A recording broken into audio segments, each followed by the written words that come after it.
呢條影片示範如何喺銳捷雲配置 AnyLink 同監控連接。喺連鎖零售店嘅環境下，企業喺多個地點營運廣泛嘅店鋪網絡。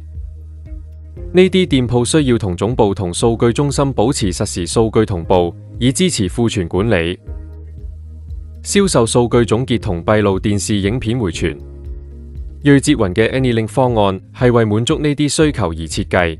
佢提供穩定、低延遲嘅網絡連接俾每間店鋪，確保庫存管理系統嘅高效運行。總部監控中心可以實時訪問同儲存每間店鋪嘅監控影片。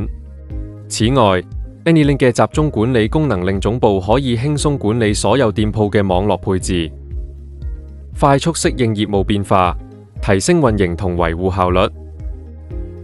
AnyLink 提供4個關鍵功能，以滿足各種情景嘅需求。唔需要公網 IP 地址嘅網絡連接，可視化嘅運營同維護，批量項目配置、預配置部署。嚟緊有2條影片解釋呢4個功能。喺呢條影片中，我哋探討唔需要公網 IP 地址嘅網絡連接同可視化嘅運營同維護。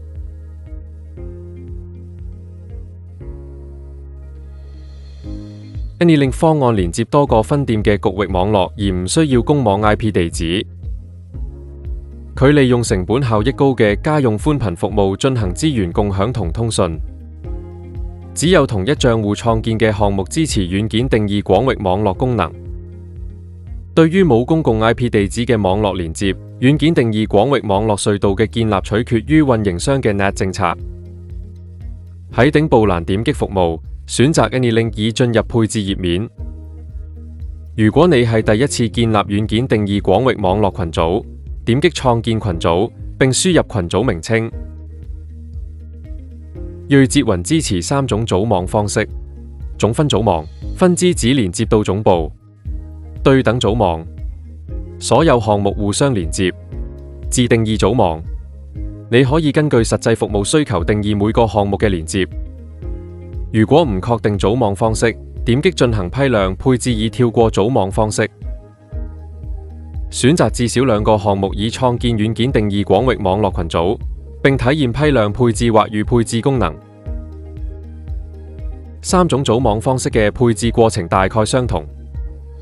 首先選擇組網方式，之後選擇項目，對於自定義組網配置連接方法，最後確認業務網，計劃完成配置。呢段影片示範如何使用總分組網類型配置軟件定義廣域網絡群組。選擇總分組網做組網方式，再按下一步，選擇總部網關所在嘅項目，選擇分支網關所在嘅項目。如果你嘅項目有多個廣域網絡接口，你可以點擊廣域網絡設置來指定用於軟件定義廣域網絡流量嘅廣域網絡，為每個項目選擇允許通過隧道訪問嘅廣域網絡端口。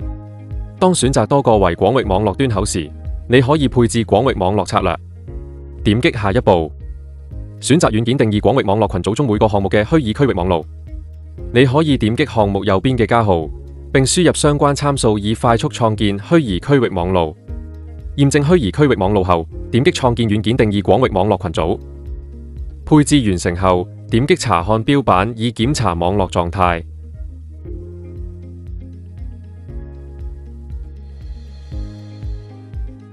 監控頁面為運維人員提供一個集中同可視化嘅網絡管理界面。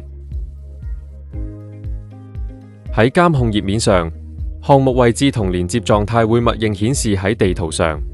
喺頁面嘅左側窗格，可以查看項目網關嘅在線狀態和所有廣域網絡端口嘅帶寬使用情況。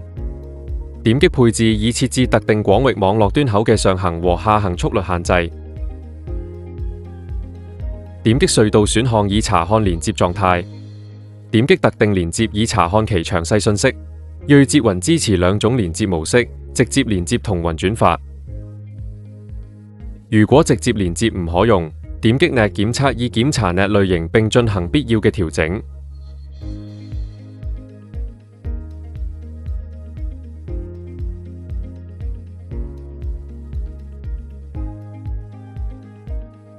點擊廣域網絡端口選項以查看廣域網絡端口狀態。點擊廣域網絡端口以查看其詳細信息。